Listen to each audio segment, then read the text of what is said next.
একটা দল মানে বিএনপি, তারা জবরদখল করতেছে, চাঁদাবাজি করতেছে, মানুষের কণ্ঠকে রুদ্ধ করতেছে। তারা অবৈধভাবে মেয়র হওয়ার আগেই নিজেরা মেয়রের চেয়ারে বসতেছে। তারা জোরপূর্বক আইনকে নিজেদের পক্ষে রায় দেওয়ার জন্য বিচারকদেরকে প্রেশার ক্রিয়েট করতেছে। যদি এরকম হয় তাহলে লেভেল প্লেইং ফিল্ড থাকবে বলে আমার মনে হয় না। গ্রহণযোগ্য নির্বাচন হবে বলে জানি না। একটা সুস্থ গ্রহণযোগ্য নির্বাচন চাই, যে নির্বাচনে সবাই তাদের ভোট অধিকার প্রয়োগ করতে পারবে, যেখানে দখলদারি হবে না, যেখানে সিল টাকানো হবে না, বাক্স চুরি করা হবে না, ছিনতাই করা হবে না, অবৈধভাবে দিনের ভোট রাত্রে করানো হবে না এবং অবৈধভাবে কাউকে ডিক্লেয়ার দেওয়া হবে না। এরকম সুষ্ঠু সুন্দর এক পরিবেশে নির্বাচন চাই।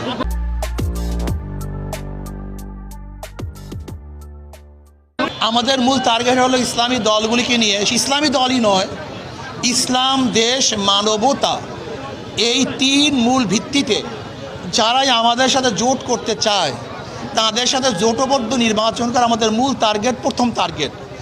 যদি জোট না হয় তখন ভিন্ন পরিকল্পনা থাকবে ইনশাআল্লাহ।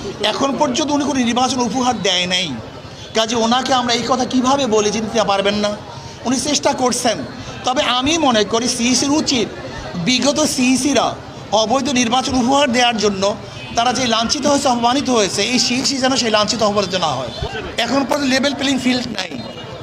দেখতেছি একটা দল মানে বিএনপি, তারা জবরদখল করতেছে, চাঁদাবাজি করতেছে, মানুষের কণ্ঠকে রুদ্ধ করতেছে। তারা অবৈধভাবে মেয়র হওয়ার আগেই নিজেরা মেয়রের চেয়ারে বসতেছে।